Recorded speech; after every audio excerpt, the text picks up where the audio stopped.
Hello friends, तो आज की इस वीडियो में हम देख रहे हैं एनसीईआरटी जियोग्राफी क्लास 7 चैप्टर 3 जो है हमारी बदलती पृथ्वी। सबसे पहले हम इसमें देखते हैं स्थलमंडल, लिथोस्फीयर किसे कहते हैं।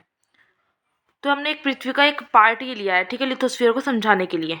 पृथ्वी की सतह से लेकर 100 किलोमीटर की मोटाई को हम क्या कह देते हैं, स्थलमंडल। ये कह सकते हैं हम क्रस्ट सहित मेंटल का जो ऊपरी भाग है, या हम कह सकते हैं पृथ्वी की ऊपरी सतह। सबसे पृथ्वी की जो ऊपरी सतह है वो क्या है, लिथोस्फीयर है, स्थलमंडल। उसके नीचे जो ये वाली आती है वो हमारी हो जाती है एस्थेनोस्फीयर।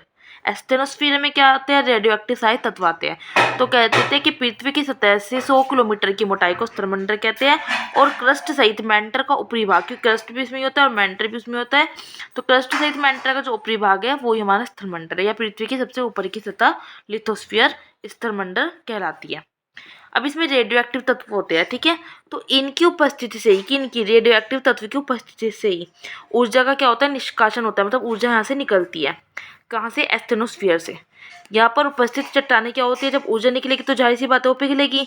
और जो चट्टानें जब पिघलेगी तो चट्टानों का पिघला रूप ही क्या होता है, मैग्मा कहलाता है। मैग्मा कहलाता है, ठीक है। 100 से 200 किलोमीटर की मोटाई में मैग्मा पाया जाता है स्टेनोस्फीयर के पास। और जब ये मैग्मा क्या होता है, जब ये मैग्मा ऊपर उठता है, जब ये मैग्मा क्या होता है, ऊपर उठता है, और जब ये यहाँ से ऊपर उठेगा तो ये लिथोस्फीयर की जो सतह है, सरफेस, उससे टकराएगा। लिथोस्फीयर की सतह से टकराता है और जिससे सतह पर क्या होती है, दरारें पड़ जाती हैं। अब दरारें पड़ेगी तो टुकड़ों में टूटेगी, जाहिर सी बात है। इन्हीं टुकड़ों को क्या कहते हैं, प्लेट्स, जिन्हें हम कहते हैं ना, पृथ्वी पे जो है ऊपर, पृथ्वी के ऊपर प्लेट्स है, तो इन टुकड़ों को प्लेट्स कहते हैं। प्लेट शब्द का प्रयोग सबसे पहले किसने किया था, ट्रूजो विल्सन ने किया था। यहाँ से इतना समझ आ गया, ठीक है। स्थलमंडल जो है अनेक प्लेटों में विभाजित होता है, इन्हें हम स्थलमंडल प्लेट कहते हैं, जिनके भी हम प्लेट की हमने बात की थी। प्लेट हमेशा धीमी गति से चारों तरफ घूमती रहती है, और पृथ्वी के अंदर पिघले हुए मैग्मा में होने वाली गति के कारण ही ऐसा होता है कि चारों तरफ घूमती है और मूवमेंट करती है। पृथ्वी की गति के कारण पृथ्वी की सतह में जो परिवर्तन होते हैं वो बलों के आधार पर उनको विभाजित किया गया है। जिस स्थलमंडल में कह सकते हैं एक तो एंडोजेनेटिक फोर्स होता है और एक एक्सोजेनेटिक फोर्स, अंतर्जनित बल और बहिर्जनित बल। एक्सो और एक हो गया एंडो। एंडोजेनेटिक फोर्स में क्या होता है, जो बल पृथ्वी के आंतरिक भाग से उत्पन्न होते हैं, ठीक है ना, जो बल पृथ्वी के अंदर के भाग से उत्पन्न होते हैं वो हमारे क्या है, एंडोजेनेटिक। ये दो प्रकार के होते हैं, ठीक है ना। और जो एक्सोजेनेटिक है वो क्या है, जो बल पृथ्वी के बाहर ही, मतलब कि बाहर आउटर सरफेस पर उत्पन्न होते हैं, वो हमारे क्या है, एक्सोजेनेटिक। ये दोनों नाम से ही पता चल रहे हैं। अब हमने कहा कि जो एंडोजेनेटिक है वो 2 टाइप्स होते हैं, सडन फोर्स होता है, एक कौन सा होता है, डायस्टोट्रोपिक फोर्स। अब ये क्या होते हैं वो हम देखते हैं। पहले देखते हैं हम सडन एंडोजेनेटिक फोर्स क्या होते हैं। सडन मतलब एकदम से, अचानक से। तो वो बल जो अचानक पैदा होता है और पृथ्वी के आंतरिक भाग से, पृथ्वी के अंदर के भाग से जो अचानक पैदा होता है वो होता है सडन एंडोजेनेटिक फोर्स, जैसे भूकंप, ज्वालामुखी एकदम से आते हैं। डायस्टोट्रोपिक फोर्स किसे कहते हैं, इसमें ये भी ये 2 प्रकार के होते हैं, एक तो महादेशजनक बल होता है, एक पर्वत निर्माणकारी बल। पर्वत निर्माणकारी बल किसे कहते हैं, जब पर्वत का निर्माण होता है। और महादेशजनक बल वह बल जिसके प्रभाव से एक विशाल भूखंड का निर्माण होता है। अब पर्वत निर्माणकारी बल भी 2 टाइप के होते हैं, तनाव और संपीड़न। तनाव में क्या होता है, जब 2 बल अलग अलग दिशा में लगते हैं, विपरीत दिशा में, और तनाव के कारण क्या होता है, यहाँ पे घर्षण की क्रिया होती है। संपीड़न क्या होती है, जब वलय की क्रिया आती है, मतलब वलय बनते हैं, रिंग टाइप, उसे कहते हैं संपीड़न, ठीक है, सिकुड़ना। तो ये टॉपिक हो जाता है खत्म। इसके बाद आता है ज्वालामुखी, वोल्केनो क्या होता है। तो वह छिद्रीय दरार है वोल्केनो, जिससे भूगर्भ का तप्त और पिघला हुआ जो पदार्थ, तप्त और पिघला हुआ पदार्थ मतलब मैग्मा, वो भूपृष्ठ पर क्या होता है, उद्गारित होता है, निकलता है, उसे कहते हैं हम ज्वालामुखी। मैग्मा मतलब इस मैग्मा से जब गैसें वायुमंडल में चली जाए तो इस गैस रहित मैग्मा को क्या कह देते हैं, लावा कह देते हैं। अब बात करते हैं भूकंप की। भूकंप 2 वर्ड से मिलकर बनाया गया, हम देखें तो भू प्लस कंप। भू मतलब क्या था, भू प्रॉपर्टी, क्रस्ट, और कंपन मतलब कंपन, हलचल होती है। तो भूकंप क्या है कि प्राकृतिक और मानव जनित कारणों से उत्पन्न भू प्रॉपर्टी में असामान्य हलचल ही क्या कहलाता है, भूकंप कहलाता है। अब देखिए, मान लीजिए पृथ्वी है, पृथ्वी का जो बीच का भाग है सेंटर हो गया, और ये क्या है, ये हमारा फोकस है, जिसको हम हाइपोसेंटर भी कहते हैं। अगर हम इसके ऊपर चले, ठीक है, 90 डिग्री का पार्ट बनाता है, इसको हम कह देते हैं यहाँ पे एपिसेंटर। तो पृथ्वी के अंदर वह स्थान जहाँ सबसे ज़्यादा भूकंपीय ऊर्जा मुक्त होती है, जहाँ से भूकंप की ऊर्जा निकलती है, वो हमारा क्या है, हाइपोसेंटर है, फोकस से। और फोकस से ठीक 90 डिग्री पर, फोकस तो ये उसे ठीक 90 डिग्री पर, जहाँ सबसे पहले भूकंप का अनुभव किया जाता है, एपिसेंटर पर भूकंप का सबसे प्रभाव ज़्यादा होता है। एपिसेंटर पे क्या होता है, जो 90 डिग्री पर है फोकस के, तो वहाँ पर भूकंप का प्रभाव सबसे ज़्यादा होता है।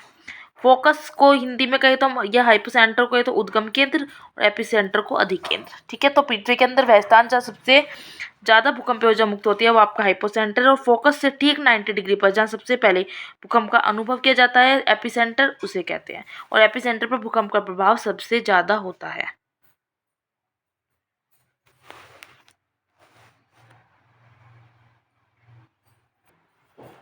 ओके, क्लियर हो गया ये कि भूकंप जो है दो वर्ड से मिलकर बना है, भू और कंप। भू मतलब भूप्रटी, कंप मतलब कंपन या हलचल, और ये पृथ्वी है, पृथ्वी का सेंटर है, और ये क्या है, फोकस, जिसको हम हाइपोसेंटर भी कहते हैं। पृथ्वी के अंदर वह स्थान जहाँ भूकंपीय ऊर्जा मुक्त होती है वो हाइपोसेंटर है, और इससे ठीक 90 डिग्री पर जहाँ सबसे ज़्यादा भूकंप का अनुभव होता है वो एपिसेंटर है, और एपिसेंटर पर ही भूकंप का प्रभाव सबसे ज़्यादा है। फोकस को हिंदी में कहते हैं उद्गम केंद्र, और एपिसेंटर को अधिकेंद्र। ठीक है, ये इंपॉर्टेंट है। अब आ जाते हैं एपिसेंटर से दूरी बढ़ने के साथ तो भूकंप की तीव्रता क्या होती है, धीरे धीरे कम होती जाती है। जैसे जैसे एपिसेंटर से दूरी बढ़ेगी तो भूकंप की तीव्रता कम होती है। फोकस से जो भूकंपीय ऊर्जा उत्पन्न होती है यह ऊर्जा तरंग के रूप में चलती है, और इन तरंगों में जो सिस्मोग्राफ में पहले रिकॉर्ड होती है उसको कहते हैं हम प्राइमरी वेव या पी वेव, और जो बाद में रिकॉर्ड होती है उसको सेकेंडरी वेव या एस वेव कहते हैं। सिस्मोग्राफ पे रिकॉर्ड होती है ये प्राइमरी वेव और सेकेंडरी वेव का जो मिला जुला रूप है उसको हम बॉडी वेव्स भी कहते हैं। ये हम कह सकते हैं बॉडी वेव क्या है, वो तरंगे जो पृथ्वी के फोकस से पैदा होती है। वे तरंगे जो पृथ्वी के एपिसेंटर से पैदा होती है उनको सरफेस वेव कहते हैं, जो फोकस से पैदा होती है उनको बॉडी वेव्स। अब जैसे यहाँ पे एक चार्ट सा बना के बताया है कि भूकंप तरंगे दो प्रकार की होती है, एक तो बॉडी वेव्स में, एक सरफेस वेव में। बॉडी वेव्स वाली तरंगे फोकस से आती है, सरफेस वेव वाली एपिसेंटर से। बॉडी वेव वाली टू टाइप के, प्राइमरी और सेकेंडरी वेव्स, और ये आपकी आर और एल है, लव तरंगे और रेले तरंगे। भूकंप का मापन एक यंत्र से किया जाता है जिसे भूकंप लेखी मापन कहते हैं, और भूकंप की तीव्रता रिएक्टर स्केल पर मापी जाती है। अगर भूकंप की तीव्रता 2.0 तक आई तो वो ना के बराबर है कि कोई भूकंप से कुछ नुकसान नहीं हुआ, और 5.0 तक आई तो वस्तु के गिरने से थोड़ी बहुत हानि होगी, भूकंप आएगा जब। 6.0 का जो भूकंप मापा जाता है वो काफ़ी शक्तिशाली होता है, अगर 7.0 का तो सबसे ज़्यादा खतरनाक। यहाँ पे बात करते हैं आगे, आपको जलप्रपात के बारे में पढ़ोगे आप। तो सबसे ऊंचा जलप्रपात जो है दक्षिण अमेरिका के वेनेजुएला का एंजेलिस जलप्रपात है, याद रखना है ये। अफ्रीका में जो है जाम्बिया और जिम्बाब्वे की सीमा पर जो स्थित एक विक्टोरिया जलप्रपात है। अब आ जाता है इंपोर्टेंट टॉपिक, एक अपक्षय अपरदन क्या होता है, वेदरिंग एंड इरोजन। वेदरिंग क्या होती है कि वह क्रिया जिसमें चट्टान, जैसे ये पहाड़ है कोई, चट्टानों से मिलकर बना है, ठीक है, तो चट्टानों के कण क्या होते हैं, ढीले होते हैं, लेकिन वो अपने स्थान पर बनाते हैं, ढीले होते हैं लेकिन अपने स्थान पर ही बने रहेंगे, जाएगी नहीं कहीं, तो ऐसी प्रक्रिया को अपक्षय कहते हैं। लेकिन एरोजन में क्या होता है कि वह क्रिया जिसमें चट्टानों के अगर ढीले तो हो गए, और ढीले होकर वो अपना स्थान छोड़कर, जैसे यहाँ पे है, ढीले होकर फिर स्थान छोड़कर नीचे गिरने लगते हैं, मतलब दूसरे स्थान पर चले जाते हैं, तो ऐसी प्रक्रिया को अपरदन कहते हैं। अपक्षय व अपरदन जो है वायु, नदियों, हिम के द्वारा होता है। ये जो ढीले हो रहे हैं ना, किसके कारण हो रहा है, वायु के कारण हो रहा है, नदियाँ आ रही है उसके कारण हो रही है, हिम बर्फ के कारण हो रहा है। वायु, जल आदि अपरदित पदार्थ को एक स्थान से दूसरे स्थान पर ले जाने क्या है, निक्षेपण है। निक्षेपण, अपरदन और निक्षेपण से क्या होती है, अलग अलग स्थलाकृतियों का निर्माण होता है। आ जाते हैं हम नदी की बात करते हैं। नदियों के कार्य में जाता है परिवहन, अपरदन, निक्षेपण, ये सब आ जाते हैं। जब नदी किसी ढाल वाले स्थान से अत्यधिक कठोर शैल वाली घाटी में गिरती है, मतलब गिरना नदियों का पानी का, तो ये क्या कहलाती है, जलप्रपात बनाती है। जब नदी मैदानी क्षेत्र में प्रवेश करके मोड़दार मार्ग से इस तरह सांप की तरह निकलती है, ठीक है, बहती है, नदी क्या करती है, किसी मैदानी क्षेत्र में प्रवेश करके मोड़दार मैदान में इस तरह देखिए सरपरी विसर्पी में बहती है सांप के कार्य की, तो उसको हम कहते हैं विसर्पी, मोड़ों का विसर्प। चाप झील या गोखु झील किसे कहते हैं, समय के साथ जब ये विकल्प जो है ये लूप नदी से कट जाते हैं और एक अलग झील बनाते हैं, मतलब आते आते ये ना अलग हो जाते हैं, जैसे ये आ रहा है तो इस तरह होकर अलग हो जाते हैं, कट जाते हैं, तो जिससे ये एक अलग झील बनाते हैं, इस अलग झील को हम चाप झील कहते हैं और गोखुर झील कहते हैं। ठीक है ना, गोखुर कैसे, क्योंकि खुर की तरह ऊपर का होता है ये इनका, इसलिए, और एक अलग हो जाते हैं, तो इसको ही हम कहते हैं चाप झील या गोखुर झील। नदी अपने तट से बाहर बहने लगती है, जिसके कारण क्या होती है, बाढ़ आती है, और बाढ़ नदी के तटों के निकटवर्ती क्षेत्र में महीन मिट्टी और अन्य पदार्थों का निक्षेपण करती है। ऐसी मिट्टी और पदार्थ अवसाद कहलाते हैं।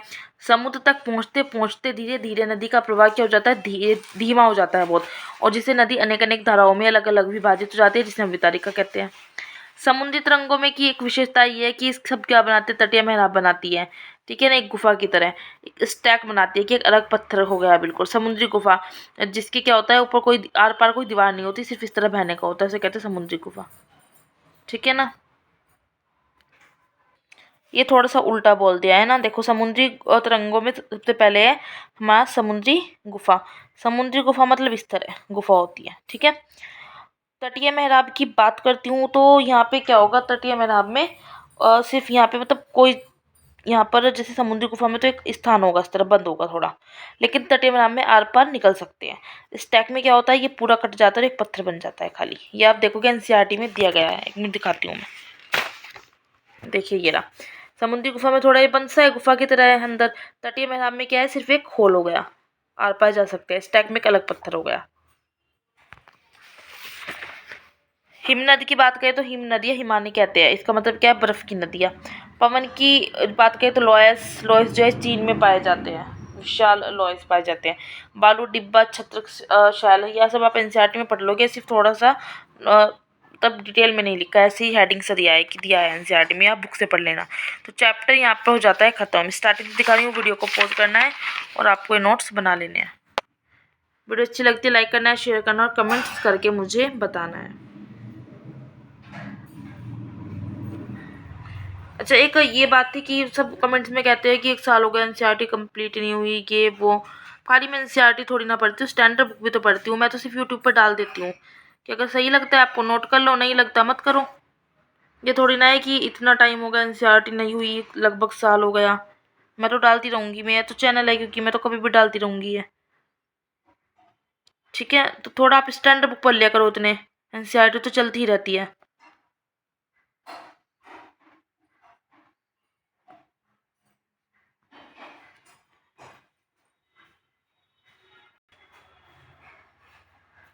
और जब हम किसी चीज़ को करते तो जाहिर सी बात है थोड़ा सा टाइम तो लगता ही है। अब मेरा खाली इतनी है कि मैं पूरे साल एनसीईआरटी पढ़ रही हूँ, स्टैंड अप भी पढ़नी पड़ती है, अपना कॉलेज भी जाना पड़ता है, मैं जॉब करती हूँ, और भी चीज़ें हैं।